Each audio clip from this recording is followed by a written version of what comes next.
If you clicked on this video wondering whether Elon Musk is somehow copying Pi Network, or if something much bigger is quietly unfolding behind the scenes of the crypto world, then you're in exactly the right place. What we're about to talk about isn't just another surface-level comparison or trending rumor. This is about connecting dots that most people aren't even paying attention to yet. What starts as a discussion about social payments quickly turns into a much deeper story involving power, technology, governments, and the future control of digital money itself. Before we dive in, make sure you're connected with me outside of YouTube. I share early updates, research findings, and discussions on my Telegram and Facebook pages, and a lot of that content never makes it into these videos. The links are in the description. Now let's get straight into it, because what you're about to hear may completely change how you look at Pi Network, X Money, and even Bitcoin. In the worlds of technology and crypto, rumors often travel faster than facts, especially when Elon Musk's name is involved. Lately, one question has been echoing across the crypto community. Is Elon Musk paying attention to Pi Network, or are both projects independently racing toward the same future from completely different angles? On the surface, X Money and Pi Network appear to share a surprisingly similar vision. Both aim to make digital payments simple, social, and accessible to everyday people. That similarity alone has sparked intense debate. But payments are only the entry point. What lies beneath is a much larger transformation in how money, power, and digital platforms are merging. Elon Musk's X Money is part of his broader plan to transform X into an all-in-one platform. Messaging, social interaction, shopping, payments, and even savings are meant to coexist in a single ecosystem. Musk has already confirmed that X Money is coming and that it will be rolled out carefully, with security and compliance as major priorities. Given his long history of influencing crypto markets through Dogecoin and his open support for Bitcoin, many believe digital assets will eventually play a role. If X Money succeeds, millions of users could be on board into digital finance without ever consciously deciding to enter crypto. It would feel seamless, familiar, and almost invisible. Pi Network, on the other hand, took a very different path. Launched in 2019 by Stanford-educated founders, Pi focused on community before capital. There were no expensive mining rigs, no technical hurdles, and no requirement to understand blockchain mechanics. All it took was a smartphone and a daily tap. That radical simplicity allowed Pi Network to grow into a massive global community, reaching tens of millions of users across more than 200 countries. Pi was never just about earning coins. The project has always emphasized building a real peer-to-peer economy where Pi can be used for goods and services, not just traded. That's why the team chose a slower, enclosed mainnet approach, prioritizing utility and ecosystem development over hype-driven speculation. When you zoom out, both X Money and Pi Network fit into much larger trends shaping the future of crypto. One of those trends is social finance. People no longer want money to exist in a separate app or system. They want to send value as easily as they send messages. Payments are becoming part of everyday social interaction. Another trend is mobile-first adoption.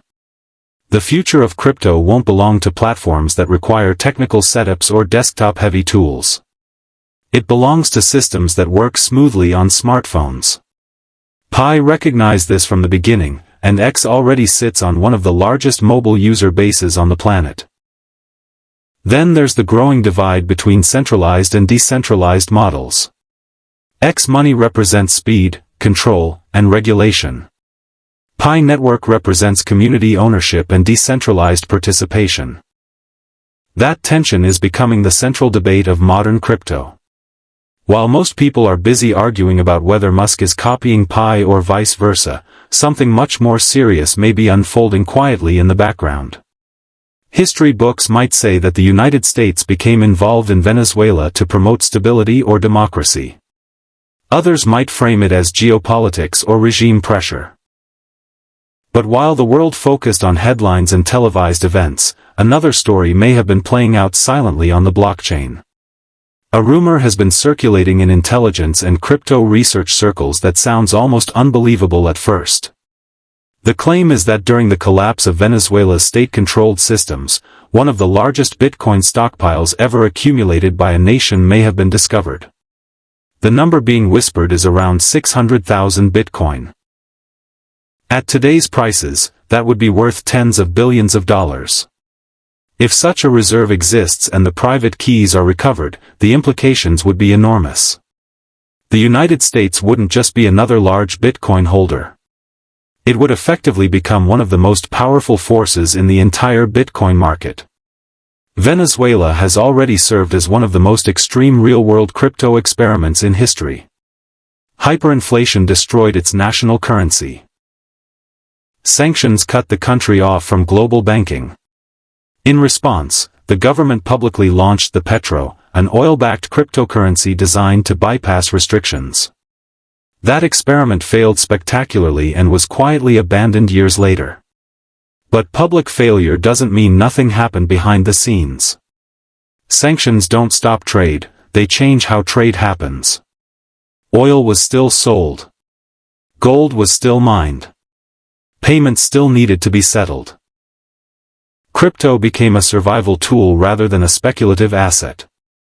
Investigative reports suggest that billions of dollars in state-controlled resources may have been converted into crypto through opaque channels over time. Gold from mining regions was reportedly sold when Bitcoin prices were extremely low. Even a fraction converted during those periods could represent hundreds of thousands of coins today. Add oil transactions settled through intermediaries and stable coins, later swapped into Bitcoin, and the theory starts to feel less far-fetched. The biggest challenge is proof. Public blockchain trackers show only minimal official Bitcoin holdings tied to Venezuela. No obvious wallet clusters. No clean trails. That means one of two things is true. Either the massive stash doesn't exist, or it's been hidden with extraordinary sophistication across countless wallets, intermediaries, and custodians. Mining activity adds another layer of mystery. At one point, thousands of mining machines were seized and shut down.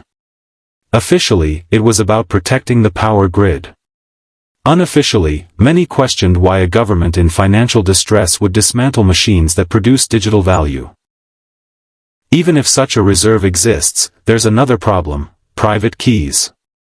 Governments can seize buildings, servers, and hardware, but they can't force passwords out of someone's memory. If keys are lost or held by individuals who refuse to cooperate, that Bitcoin is effectively gone forever. But if the keys are recovered, the consequences would be historic. The United States already controls a significant amount of Bitcoin from past seizures and now treats it as a strategic reserve rather than auctioning it off. Adding hundreds of thousands more would push total holdings close to 1 million Bitcoin, a meaningful percentage of total supply. That amount of Bitcoin wouldn't be sold. It would be locked away.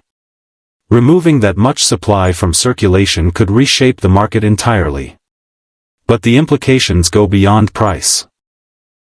Bitcoin was designed to be neutral, borderless money. If one nation becomes its dominant holder, that neutrality comes into question. For countries trying to escape traditional financial dominance, it could feel like history repeating itself in digital form. And this is where everything connects. X-money, Pi network, hidden Bitcoin reserves, and state power are all pieces of the same transformation. Money is becoming digital, social, and strategic.